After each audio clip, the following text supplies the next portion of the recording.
Good afternoon student.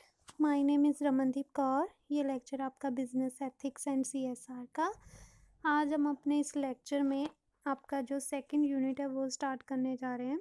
तो second unit का first topic है एथिकल डायलेमा, उसके बारे में पढ़ेंगे आज। ठीक है, तो एथिकल डायलेमा जो होता है वो एक प्रॉब्लम होती है, ठीक है, कि डिसीजन मेकिंग में, कि हमने जो दो हमारे को पास को ना बहुत सारे ऑप्शंस है, तो हमें उसमें से कौन सी चूज़ करनी है। ठीक है, हमारे अंदर एक वो होती कन्फ्यूज़न होती है कि अगर हम इसको चूज़ करेंगे तो क्या ये राइट होगा कि रॉन्ग होगा। अगर हम ये चीज़ चूज़ करेंगे, ठीक है, मान फॉर एग्जांपल कि आप ना, आपको कोई रिश्वत दे रहा है, तो आप सोच रहे हो कि अगर मैं रिश्वत लेती हूँ या लेता हूँ तो क्या वो चीज़ गलत होगी, रॉन्ग होगी। आपके अंदर मन ही मन में आप उस चीज़ को सोचते रहते हो कि वैध क्या मैं अगर इस चीज़ को एक्सेप्ट कर लूँ तो क्या ये एथिकली सही होगा कि नहीं सही होगा ना। तो वो हमारे अंदर एक वो हो जाती है कि प्रॉब्लम हो जाती है कि हमने कौन सी चीज़ को चूज़ करना है। अगर हमने इसको चूज़ कर लिया तो कहीं कुछ हो ना जाए, है ना, कुछ गलत ना हो जाए। या फिर अगर हमने इसको चूज़ कर लिया क्या ये सही होगा। तो ये राइट और रॉन्ग के बीच में जो हम चॉइस बनाने में जो डिफ़िकल्टीज होती रहती है ना चूज़ करने में, उसको एथिकल डायलेमा बोल देते हैं। तो जो एथिकल डायलेमा होता है वो कॉम्प्लिकेटेड चैलेंज होता है जिसको हम ईजिली सॉल्व नहीं कर सकते, कि इसको ईजिली हम सॉल्व नहीं कर सकते कि राइट और रॉन्ग में से देखें कि अगर ये किया तो ये सही होगा, ये नहीं किया तो क्या होगा, है ना। तो इस चीज़ को हम ईजिली सॉल्व नहीं कर सकते। तो बहुत सारी सिचुएशन आ जाती हैं जहाँ पर, है ना, जिसको हम simply sorry there are situation when there is a no simple choice between right और रॉन्ग। ठीक है, बहुत सारी सिचुएशन आ जाती है जहाँ पर हमारे पास कोई सिंपल चॉइस नहीं होती राइट और रॉन्ग को लेकर। राइट, नेक्स्ट है इसके features of ethical dilemma. First is most ethical dilemma have extended consequences. के बहुत सारे जो डायलेमास होते हैं उनके बहुत सारे कॉन्सिक्वेंसेस होते हैं, उनके बहुत सारे रिजल्ट्स होते हैं। तो जो मैनेजर डिसीजन लेता है उनका बहुत इम्पैक्ट होता है ऑर्गेनाइजेशन के ऊपर भी और सोसाइटी के ऊपर भी। ठीक है, जो उसके कंट्रोल से बाहर होता है जब वो डिसीजन जो है लेता है।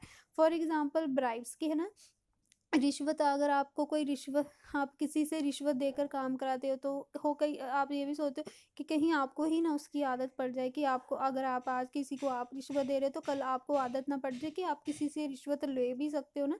तो पोल्यूशन इफेक्ट इन्वायरमेंट की, आप जिस ना ऑर्गेनाइजेशन में आप काम करते हो तो आपको कहीं लगता है कि अगर हम ये चीज़ प्रोड्यूस करेंगे तो कहीं वो ऑर्गेनाइजेशन को ख़राब ना करे, है ना, सॉरी इन्वायरमेंट को पोल्यूट ना करे।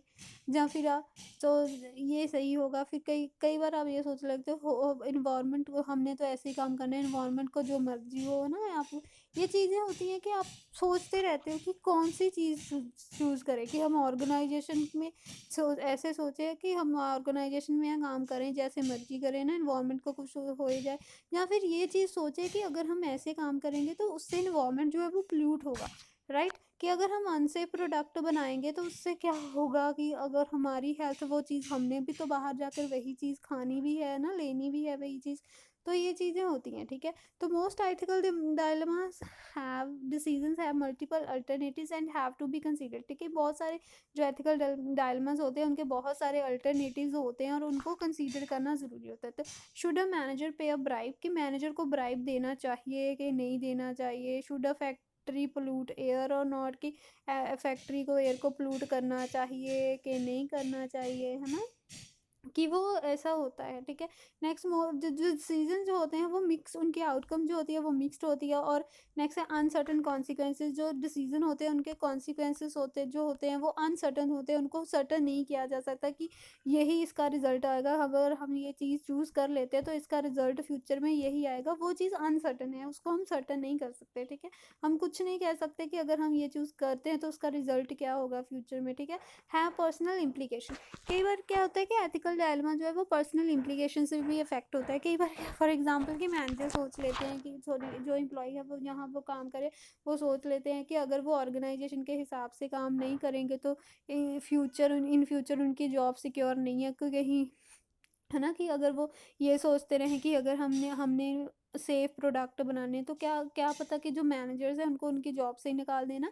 कि अगर जो एम्प्लॉयज़ हैं ये सोचे कि हमने तो भाई पोल्यूशन नहीं करना, हमने इन्वायरमेंट के बारे में सोचना है, ऑर्गेनाइजेशन के अकॉर्डिंग हमने काम नहीं करना, तो उनको ये उनकी पर्सनल इम्प्लीकेशन होती है कि हो सकता है कि अगर वो ऐसे करेंगे तो ऑर्गेनाइजेशन उनको काम से भी निकाले, इसलिए अपनी जॉब सिक्योर करने के लिए भी वो जैसे ऑर्गेनाइजेशन कहती है वैसे ही काम कर लेते हैं, राइट। इसकी कुछ एग्जांपल हैं जिससे आपको एथिकल डायलेमा अच्छे से समझ आएगा, राइट। ठीक है, फर्स्ट एग्जांपल है, एक कस्टमर है, ठीक है, वो टीवी परचेज करना चाहता है, ठीक है।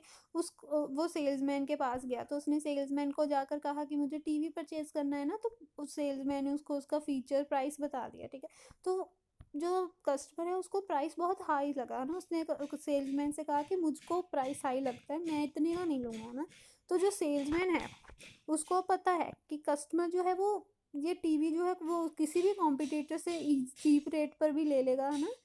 तो अब ये जो सेल्समैन है उस पर होता है कि अब उसने क्या करना है ना, कि वो उसको जाने दे कि चलो कि जाओ ना, कि तुम किसी और से ले लो ना भाई, अगर तुम्हें यहाँ से नहीं सस्ता लग रहा, तो कि या फिर उसको कन्वेंस करे, है ना, कि उसको कन्वेंस करे, उसको उसके फीचर्स के बारे में बता कर कि वो नहीं यहीं से परचेज करे, बाहर आपको अच्छा नहीं मिलेगा।